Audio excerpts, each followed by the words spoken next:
Fısıh bayramından evvel İsa bildi ki zaman geldi ki bu dünyadan babaya gideceği ve dünyadan kendinkilerini ta ahire kadar sevdi. Akşam yemekten evvel şeytan Sem'un'un oğlu Yahuza İskariyot'un yüreğine bir fikre koydu ki o İsa'ya hıyanet edici.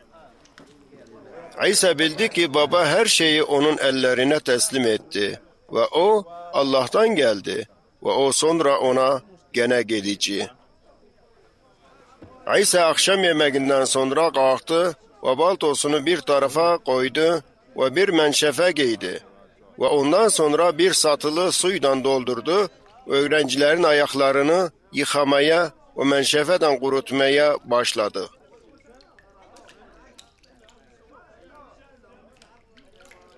O Simon Butros'un yanına geldi ve o ona "Rab benim ayaklarım yıkıcın mı?" sordu.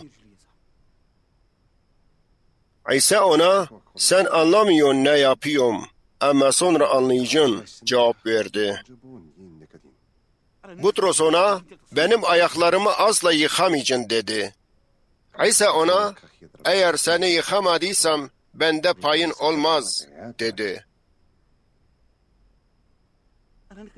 Simon Butros ona "Rab, bes ayaklarımı değil ama ellerimi ve başımı da yu" cevap verdi. İsa ona "Bir kişi yıkanmışsa bes ayakları yumalıdır. Çünkü tamam pektir. Siz peksiniz ama bir tane sizden pek değil" dedi.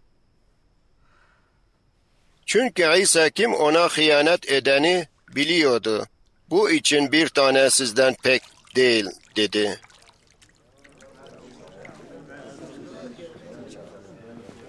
İsa öğrencilerin ayaklarını yıkadıktan sonra gene kendi asbabını giydi ve sofraya oturdu. Ve onlara "Size ne yaptım anladınız mı? Siz bana Rab diyorsunuz ve sahtır. Ama ben Rabbinizsem ve ayaklarınızı yuduysam siz de birbirinizin ayaklarını yıkmalıyınız. Çünkü size bir mesil verdiğim gibi siz de yaptığım gibi yapıcınız. Sah size diyorum, bir hizmetçi ağasından büyük değil. Aynı yolda Resul onu gönderenden büyük değil.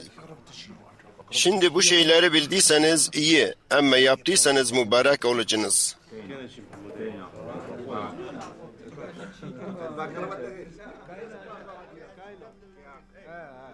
Hepiniz için konuşmuyorum.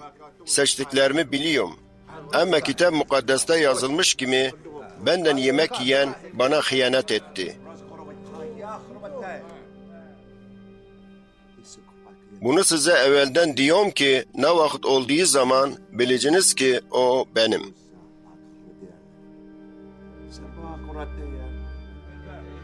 Sah size diyorum, kim benim gönderdiğim adamı kabul ettiyse beni kabul ediyor.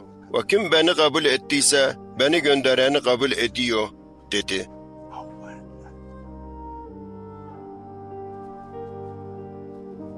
Bu sözlerden sonra İsa'nın ruhu sıkıldı ve şehadet verdi. Sah size diyorum, sizden biri bana hıyanet edici dedi.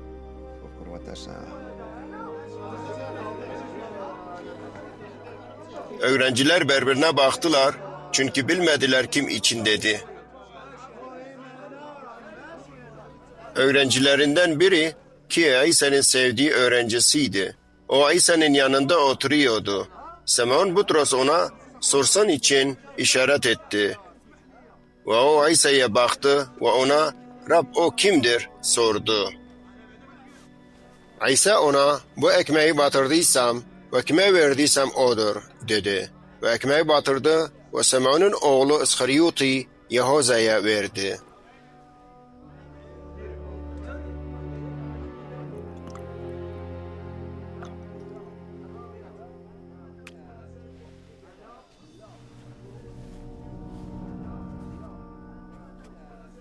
Yemekten sonra şeytan onun yüreğine girdi.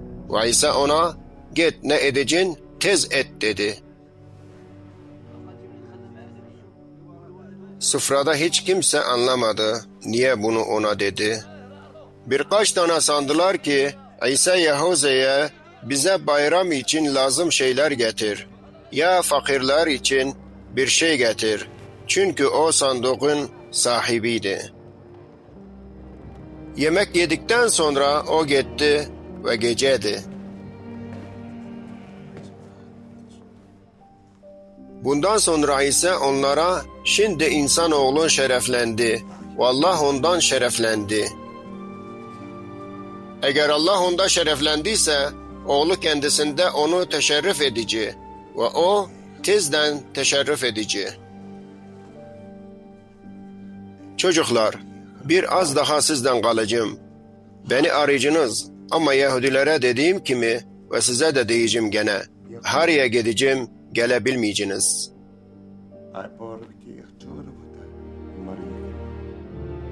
Ben bu yeni emri size veriyorum ki sizi sevdiğim gibi birbirinizi sevin.